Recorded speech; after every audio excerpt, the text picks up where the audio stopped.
솔직히 저도 처음엔 몰랐어요. 아이의 자존감이란 게 이렇게까지 중요할 줄은요. 첫째가 36개월인데 말을 배우면서 점점 자기 표현을 하잖아요. 근데 어느 날 블록을 쌓다가 무너뜨리니 난 못해 라고 하는 거예요. 그때 순간 멍해졌어요. 이게 그냥 하는 말일까? 아니면 내가 뭔가 잘못하고 있는 걸까? 근데요, 제 친구 아이는 똑같이 블록을 무너뜨려도 괜찮아, 다시 하면 돼 이러는 거예요. 순간 너무 비교가 되더라고요. 대체 무슨 차이일까? 여러분도 고민되지 않으세요? 아이 자존감이 중요하다는 건 아는데, 그래서 어떻게 해줘야 하는데 막상 실천하려고 하면 애매하고 어려운 거예요. 그런데 정말 놀랍게도 부모의 이 말 한마디가 아이의 자존감을 완전히 바꿔줄 수 있다는 걸 알게 됐어요. 오늘은 아이의 자존감을 키우는 부모의 공통된 말습관 3가지를 알려드릴게요. 이 영상 끝까지 보시면 우리 아이가 자기를 더 사랑하고 더 당당한 아이로 성장하는 방법을 알게 될 거예요. 그리고 부모로서 내가 잘하고 있구나 하는 안도감도 느끼실 수 있으실 거예요. 그러니까 끝까지 함께 해주세요. 첫 번째, 아이의 자존감, 부모의 말 한마디로 결정된다. 제가 요즘 느끼는 게 있어요.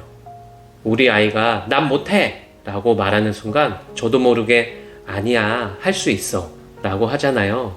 그런데 가만히 보면 이 말 아이에게 위로가 되는 게 아니라 오히려 더 부담을 주는 건 아닐까 싶더라고요. 어떤 날은 첫째가 블록 쌓기를 하다가 무너뜨리고는 아빠 난 못해 이러는 거예요. 저는 아니야, 다시 해보면 되잖아 라고 했어요. 그런데 아이 표정이 더 굳는 거예요. 그 순간 깨달았어요. 내가 아이의 감정을 인정해주지 않고 있구나. 아이 입장에서는 아빠는 내 좌절을 이해하지 못해 라고 느낄 수도 있겠구나. 그러다가 얼마 전 친한 친구네 집에 갔는데 그 친구는 아이가 같은 상황에서 아빠 나 못해 라고 하니까 괜찮아, 속상했구나, 그래도 해보려고 했잖아, 그게 대단한 거야 이렇게 말하더라고요.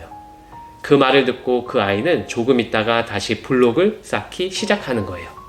같은 상황인데 부모의 말이 이렇게 다르게 작용할 수 있다는 걸 그때 처음 깨달았어요. 두 번째, 부모의 말 습관이 아이 자존감을 키운다.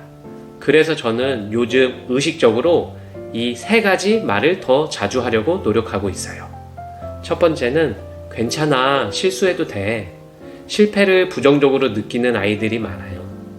아빠 나 망쳤어 라고 했을 때 그래, 뭐가 제일 속상해? 라고 물어봐주면 아이가 감정을 표현할 수 있게 돼요. 실제 사례를 제가 말씀드리면 심리학자 캐럴 드웩의 연구에 따르면 부모가 실수를 긍정적으로 받아들이는 아이일수록 도전적인 성향이 높아진다고 해요. 오늘부터 아이가 실수했을 때 괜찮아, 실수하면서 배우는 거야 라고 말해보세요.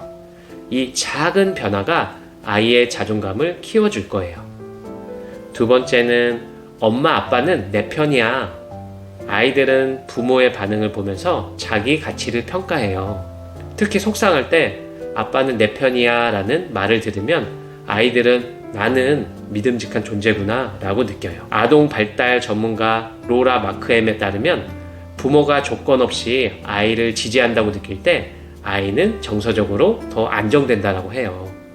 아이가 속상할 때 아빠는 내 편이야, 내가 왜 속상한지 듣고 싶어 라고 말해보세요. 세 번째, 넌 소중한 아이야. 아이들은 종종 잘해야 사랑받는다라고 착각을 하고 있어요. 하지만 부모는 넌 그냥 너 자체로 소중해 라고 말해주면 아이는 나는 있는 그대로 사랑받을 수 있어 라고 믿게 돼요.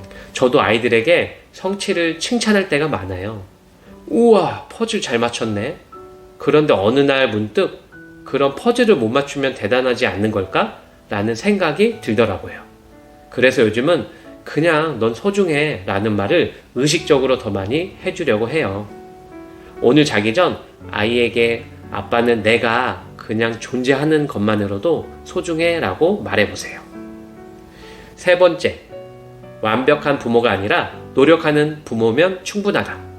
솔직히 말하면 저도 매일 고민해요. 오늘은 또 아이한테 소리 질렀네.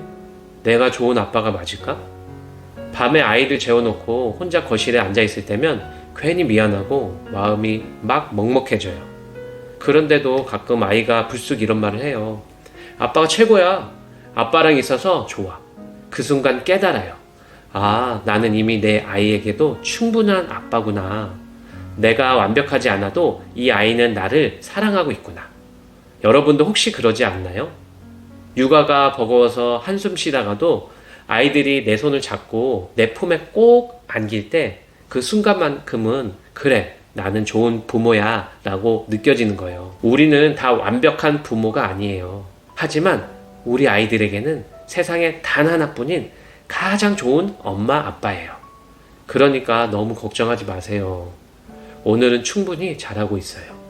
그리고 이 영상이 끝나고 나면 오늘부터 이 3가지 말을 아이에게 해주세요. 첫 번째는 괜찮아, 실수해도 돼. 두 번째는 엄마 아빠는 내 편이야. 세 번째는 넌 그냥 너 자체로 소중한 아이야. 그 한마디가 아이의 평생 자기 자신을 사랑하는 힘이 될 거예요. 혹시 여러분도 아이에게 자주 해주는 말이 있나요? 댓글로 남겨주세요. 그리고 이 영상이 마음에 와닿았다면 구독, 좋아요 눌러주세요. 아이를 키운다는 건 결국 나도 부모로서 성장해 가는 과정이잖아요. 우리 함께 해요. 마지막으로 작은 변화 하나가 아이의 자존감을 키울 수 있어요. 아이들은 안정적인 환경에서 더 잘 자라요. 공간이 깨끗하고 편안하면 감정도 안정되고요. 저도 아이들을 키우면서 알게 된 사실인데 우리가 매일 접하는 환경이 생각보다 아이의 정서에 큰 영향을 주더라고요. 그래서 저는 요즘 아이들이 편안함을 느낄 수 있는 작은 변화들을 하나씩 실천하고 있어요. 혹시 여러분도 관심 있다면 설명란에 자세한 내용 남겨둘게요. 오늘도 함께 해주셔서 감사해요. 다음 영상에서 또 만나요. 감사합니다.